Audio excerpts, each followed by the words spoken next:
crumbling down the day they get fired. 7th. This happens because we can't let 7, go 14 of our days. narrow self-identity. Instead of the unity of all things and powerful part of a greater whole, we end up reducing ourselves to a mere physical body. Preconceptions, we have methods in place, religion and social groups in our life. But there's only one way to these things, even when we never get to find us. We separate ourselves from groups, we shun people who don't fit into the same bracket as us. The Tao Te Ching says, forget the rules and flow freely in whichever way life takes you. We need to realize that we are already connected to everything in our lives that we think is missing, such as love, happiness, and inner peace. We just have to align ourselves properly to find it. Lao Tzu teaches us that we are like an onion, and we must unpeel the different layers of skin to become free. He says, when I let go of what I am, I become what I might be.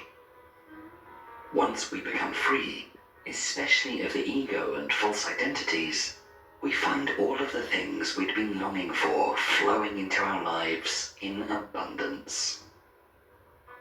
Number 2, dare not to be first. Lao Tzu tells us that all streams flow to the sea because it is lower than they are. Humility gives it its power. Humility is one of the 3 jewels of Taoism, along with compassion and simplicity. In Taoism, humility is translated as the phrase, dare not be first.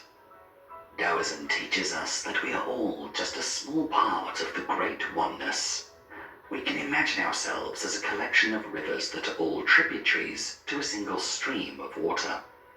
Despite the apparent separation between the different rivers, they're all connected to the same source. This source is the Tao.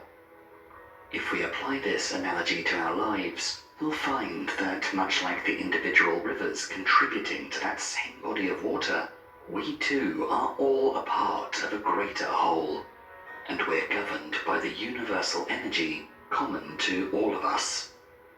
In the hyper-competitive rat race we all call modern life, we very much neglect this wisdom. We all desperately wish to be the first one to do something or to go somewhere, but often that is too great a risk or requires more time and energy than is reasonable, as we are going against the flow of life. Also, competing and challenging others in order to be first can upset or offend them, and people often react badly to being challenged this way, sometimes even violently. Our efforts and struggles towards our goals creates an internal sense of value that often bears little resemblance to how valuable that goal is in reality. As a result, we become too hung up on labels and titles, social status, wealth, etc., so that when we achieve our goals, it naturally boosts our egos to a stage where we end up looking down on people who aren't on par with us. The truth is, no matter how much one competes and thrives, none of us are really self-made. Ask yourself, how much of your life have you earned? First, our lives depend on our parents. They feed us, protect us, and nurture us as infants. Did you earn it? No. Then, in your childhood, you had teachers who helped you learn to read and write, parents who clothed and fed you, a community that provided food, clothing, and entertainment. As an adolescent, you relied on your parents to feed you, do your laundry, made it possible for you to go to school, and so on. So now, as an adult, how much of your life has been earned? According to Lao Tzu, nothing.